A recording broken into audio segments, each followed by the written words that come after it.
Hey guys, welcome back to an interesting video on Wild Rift. So today we're back with our patch 4.2a tier list. Now we haven't done one of these in a hot minute because in the late patch 4.1, patches like BC, etc. I was pretty busy, I didn't really have time to make it. And in patch 4.2, we of course had a lot of testing to do and we really didn't we weren't able to really kind of figure out who was good and who was not, so there's no point really making a tier list. But now that we're in patch 4.2a, I roughly gotten a good idea of where the people, or rather the champion power levels are.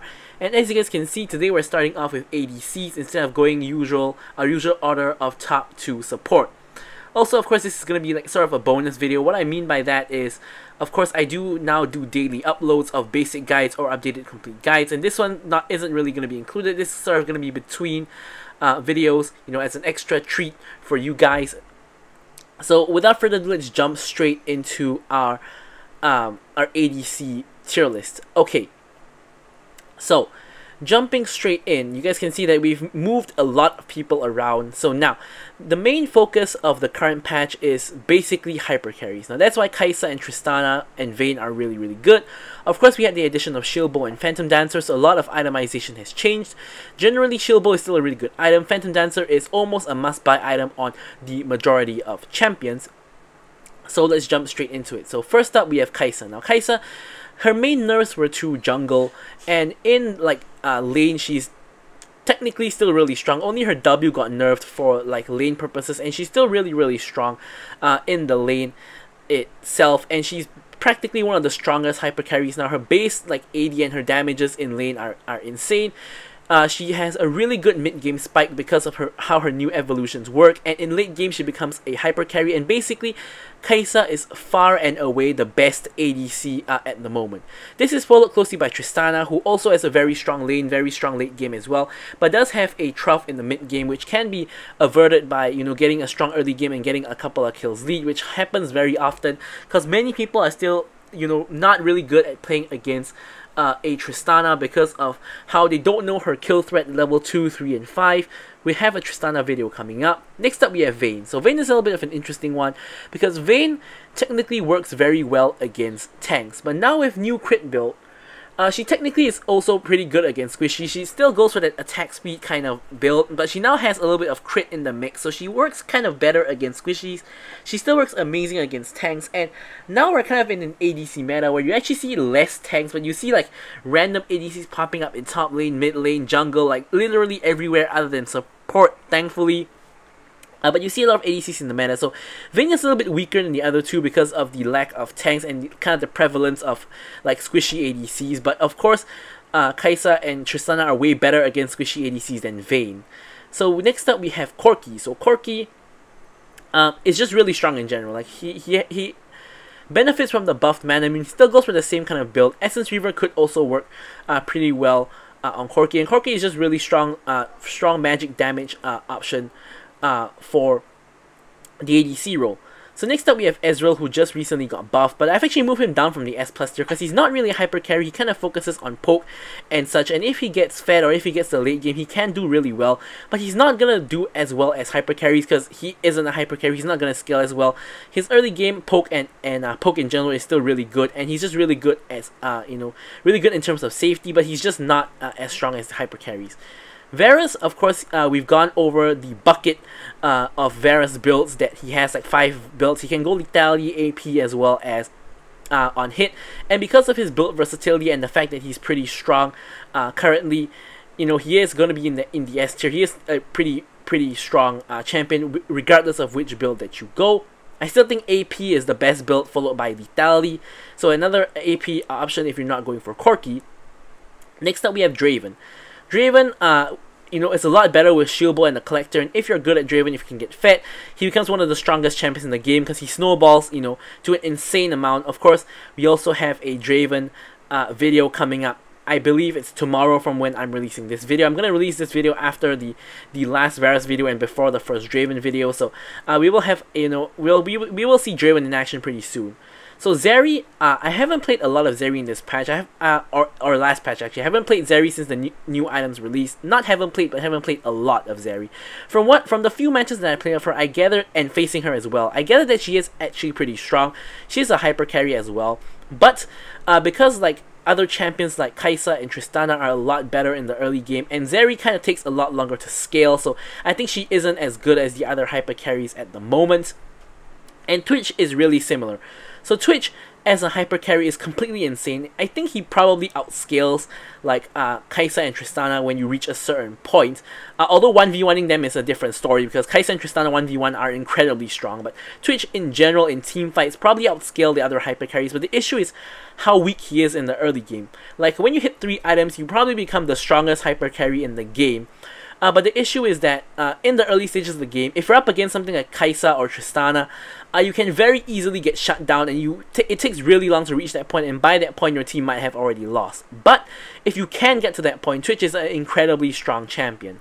So next up we have Jhin. I think Jhin is incredibly overrated, and I don't know why he's getting banned so much. Like, yeah, his damage is pretty good, but really I think that people are really overrating him. Like, his Sterex interaction is really strong, and his like half lethality build is really strong as well, don't get me wrong, but I really don't think he's as strong compared to a lot of the other champions. Maybe he might be above like Zeri and Twitch in certain circumstances, but I think that overall I don't think Jhin is all that good.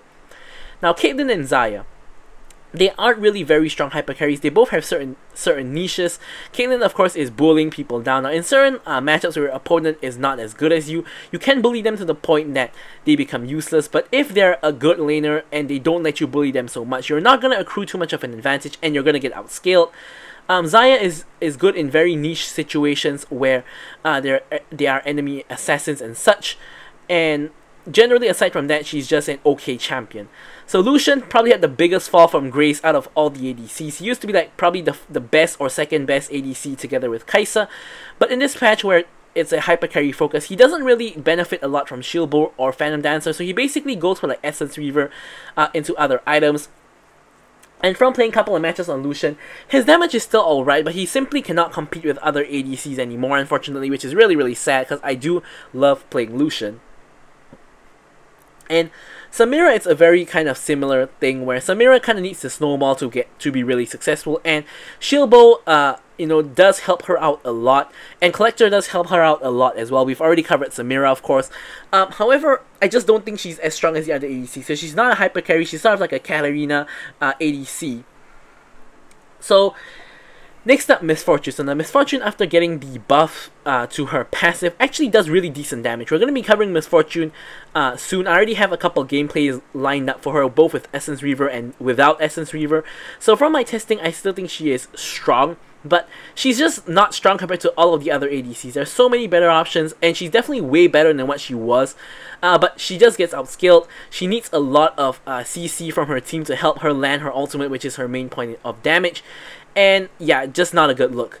So next up we have Jinx. Now Jinx, surprisingly, at least to me, isn't very strong in the current meta. You would think that she'd be pretty good because she's a hyper carry, but from my testing, she really just you know, is not up to par compared to everybody else. So really, she's just the worst hyper carry you can play at the moment, and she's just not very good.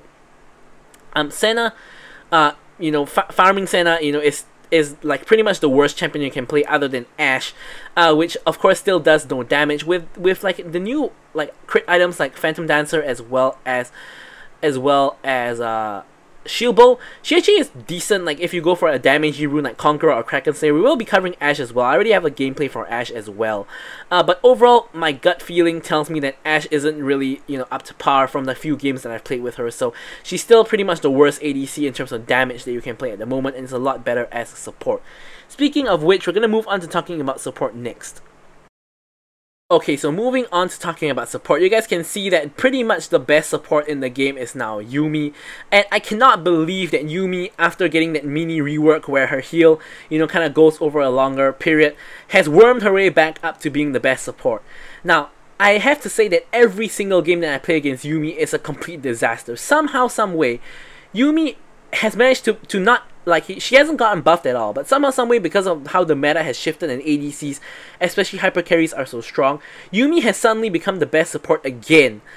And in fact, that mini rework about her heal not being burst and being a DPS heal over like 3 auto attacks, instead of becoming a nerf to her, is now a buff, because when Yuumi heals people 3 times, she can proc Ardent Sensor, Staff of Flowing Water, those kind of items 3 times as well, which basically makes it such that her ADC is going to have a lot more buffs than they should have. So that kind of, in the end, became a buff for Yuumi in this meta. Her heals and her healing amounts are still absolutely insane. How much stronger she makes a champion is still absolutely insane. And somehow Yuumi is now just so strong yet again. Now Lulu is following closely behind, which is basically a kind of equivalent to Yuumi, where she does a lot of buffs as well. Of course, the main difference is that she is targetable, unlike Yuumi, but also kind of one of the main differences is she does have a polymorph to, of course, handle assassins, which Yuumi cannot do, because her ult takes 3 shots to actually root them and actually peel for her ADC. And of course, Lulu also has the instant ultimate to save her ADC, unlike Yuumi, but both of them are kind of the best supports. Karma and Nami are followed closely behind. Nami has a very strong laning phase where she can kind of try to shut down ADCs and their scaling in certain circumstances, and Karma also pretty similar, really strong in lane, and also kind of, both of them are also kind of semi-poke and semi-enchanter, where they can also buff up their ADCs as well. Now Pyke follows closely behind for different reasons, because he is an assassin who can shut down and kill ADCs before they get fed, hopefully, and even after they get fed, he can hopefully kill them as well. So ADCs are, not ADCs, assassins are kind of coming up in this meta as well because of how strong ADCs are in the current meta. So some other changes that you have to the support tier list is the fact that Janna and Braum are now a lot stronger as well, because as I said, assassins are now really strong. So Janna protecting her hyper carry ADC is now becoming a lot stronger, because a lot of matches now have hyper carries and have assassins as well, so this makes Janna really good. And Braum is also really good because of how, like, you have 2 to 3 ADCs in a lot of matches. Like when you see ADC bot, ADC jungle, and like an ADC mid, something like that. Braum becomes really good because of how much damage he can block for his team, and also how Braum can block damage in lane and prevent ADCs from killing his own ADC, and that can be all the difference in getting his own ADC fed and preventing them from getting killed, compared to the opposite happening to the enemy. Now, Seraphine and Lux are kind of like the worser versions of the S+ tier enchanters, where Seraphine and Lux have huge shields, and they have decent like other traits like CCs and damage, but in reality you just want a Yuumi or a Lulu to buff up your ADC, who is way better than buffing than Lux and Seraphine. So we also have Morgana, who is good in niche situations where there are a lot of CC with her black shield for her ADC. And of course, Thresh and Nautilus will always kind of really be good. So now another champion I want to highlight is going to be Swain. Now Swain, I actually feel that the only reason why he's sort of performing well at the current moment is because people aren't really good at playing against Swain. Swain, like in the support role or even in mid, really isn't that strong of a champion, because his main damage comes from like his Q, which you have to be really close to actually hit. Your CC of your E is not very easy to hit either, and really hard to land on multiple people, and your ulti is just a huge like DPS tool, where basically you're just trying to drain health from them, and the main way you work as both mid and support is just being a tanky frontline, not having too much damage. The only way you have damage is if the enemy team feeds you and you become incredibly fed. If not, you're just a tanky frontline, and it's a real annoyance with your Rylai's and just slowing them down and preventing them from really doing very much. And that's basically your main role, like when you're playing Swain, and if you're not fed, you don't really do that much. But the issue with and why people think Swain is strong at the moment is because how he often gets fed, because people aren't playing very well against him. But I think that, give it, a couple more weeks and Swain wouldn't be that strong anymore, because people will be a lot better at playing against him. It's sort of like the new champion thing that happens all the time, where people get the new champion fed and they seem overpowered because, of course, people don't know how to play against them. So anyways, now let's go back to the top and start talking about Baron lane. Okay, so for the Baron lane, honestly, kind of not... I mean, there are a decent amount of changes, but not too many. So I still think Garen is the best Baron laner because he deals with ADC decently. Like, he can silence them, run them down, and also it kind of depends on how well your support peels for you. That sort of deal. But he also works very well as a tank and a split pusher, so he's still really good. Wukong easily dives backline, can try to attempt to CC ADCs or carries for his team and get them killed.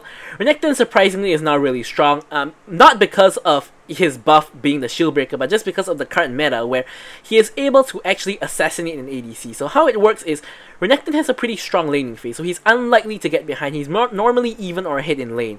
So what happens often is when you reach like dragon fights and such, what Renekton can do is he can basically E into the back line of to catch an ADC. He pops his empowered W with his Kraken Slayer, basically almost fully deletes the ADC with that triple auto attack with Kraken Slayer, gets them stunned, lands a free Q, and by then they should almost be dead. So Renekton kind of becomes a pseudo assassin who is also doubling as like a tank for his team and has a decent laning phase. And Akali surprisingly is really good now because of, you know, how squishy team comps are in general, so she's having a fun time assassinating everybody. And Gwen, of course, is just a really strong hyper carry that kind of counters top lane champions like Aatrox, Garen, and Wukong's in circumstances where you have those tanky champions, Sion as well. And Aatrox and Sion are still really good in the top lane as well as, you know, tanks, and for Sion being a split pusher as well. So now other champions like, for example, Jace and Irelia are kind of coming back because they are really good at killing backline, and that's kind of the whole deal right now. Jace with his like lethality, really good at sniping out and chunking out ADCs and just killing them in general.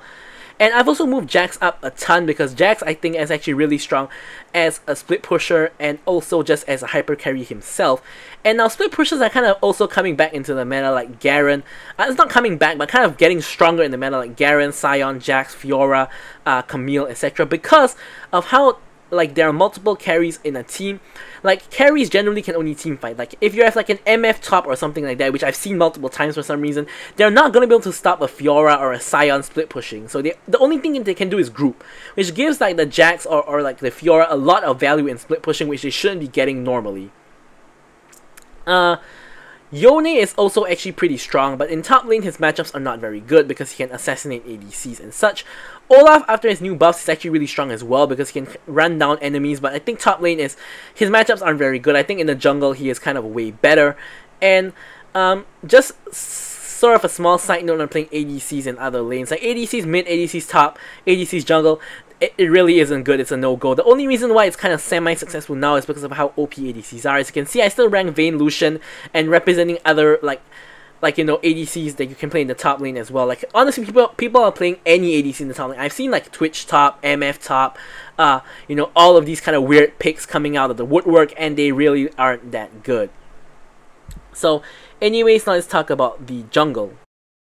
Okay, so jungle, it's honestly pretty straightforward. Jungle is basically a kind of a semi-assassin meta, and the only reason why that's the case is because you need someone to kill the ADC. That's normally the assassin jungler. So Kayn is at the very top. Blue Kayn is completely busted after they buffed him in this patch. He can easily get form. I got Blue Kayn form off of one gank onto the enemy bot lane where I killed the Tristana, which is completely bonkers. He just deletes ADCs, and he is probably the best assassin in the game at the moment, in my opinion, because with one combo he one-shots one ADC. So next up we have Kha'Zix, who pretty much does something very similar to Kayn, but I think it's like a kind of a worse version of Kayn at the moment because it takes a lot more skill to play Kha'Zix than Kayn. Lee Sin is then following up after that, where he's kind of like the worst version of the three of them. And then we have like Olaf, who I think is really strong in the jungle. You know, farms and then just ganks and runs people down. Easily can run ADCs down. They can't do anything against him, and no one can peel off an Olaf for them because he's unstoppable. And Gwen, I still think, is really strong. She kind of hard counters ADCs because of her mist. They cannot really attack her. She can farm up, have a good time, get a couple of items, get into late game, and she just runs ADCs down, deletes them, and like she also runs tanks down and deletes them. So Gwen is really strong in the meta at the moment. And then in the S tier, you find a lot of assassin kind of champions or lockdown champions. Like you have like AP Gragas, Wukong, Yone, Echo, easily assassinating people. Then you have lockdown champions like you have the Jarvans and the Vice of the world who can lock down ADCs for people to kill. And you also have like champions like Rammus, for example, who of course hard counters ADCs and AD in general, so he's kind of having a ball of a time in the current ADC meta.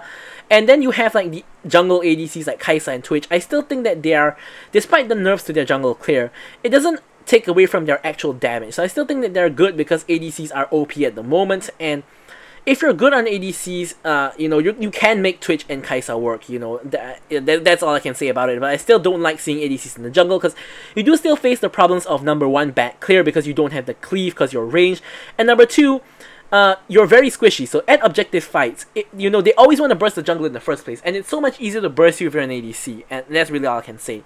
And A plus still, you have a lot of like the other assassins who are good, like Evelyn, Rengar, and like the gankers like Xin Zhao, Nunu, as well as some like, you know, tanks who are still kind of good, like, you know, you have Mundo, you have Darius, etc. And yeah, so that's pretty much it for discussing the jungle. Now let's talk about our final role, the mid lane. The mid lane is actually incredibly straightforward. It's pretty much just, again, same as the jungle role, just an assassin meta. Yone is somehow back at the top, with, of course, he has like Shield Bow, he has like Phantom Dancer, and all that new jazz. So Yone is just really strong with the new itemization, and he's also just really strong, period. And yeah, Zoe is really strong as well, because she's really good against ADCs and squishies, where she can easily just one-shot them. Akali, Irelia, again, backline divers. Orianna is the only kind of oddity here, where Orianna is really strong because she can scale similarly to a hyper carry or an ADC, because of the buff she got, like I think 2-3 patches ago at this point, buffing her AP ratios on her Q and as well as her W. She's really good at, you know, one-shotting ADCs, and really good at just dealing huge amounts of magic damage to just anybody, just in general here. So you have a lot of assassins in the S tier, again, like Katarina, like Zed, even like Vex and Kassadin, and a lot of like pick champions as well, like Ahri or like Galio, for example. Yasuo has actually moved up because, again, of like Shield Bow, Phantom Dancer makes him really, really strong. And once again, I don't rate Swain.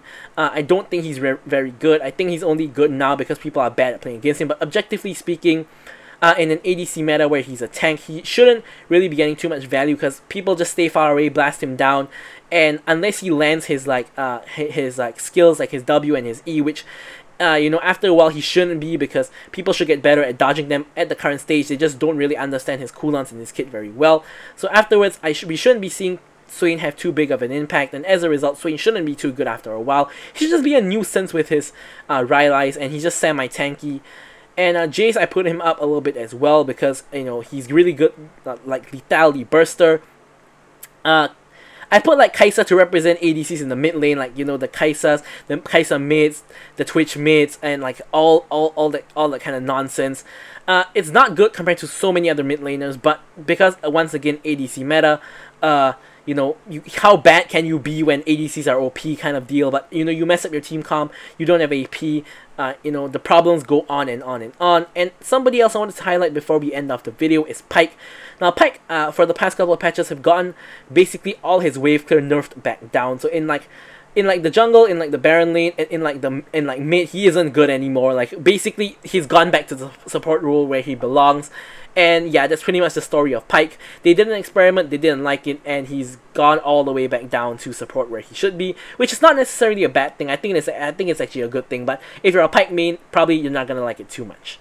So anyways, thank you guys so much for watching the video. We've come to the end of the tier list. Stay tuned, of course, for more basic guides and updated complete guides coming in the coming days. We got so much content daily being released. You know, I think like for the next month or so, we're gonna be releasing daily content until we covered all of the ADCs. Okay, thank you guys so much for watching the video, and goodbye.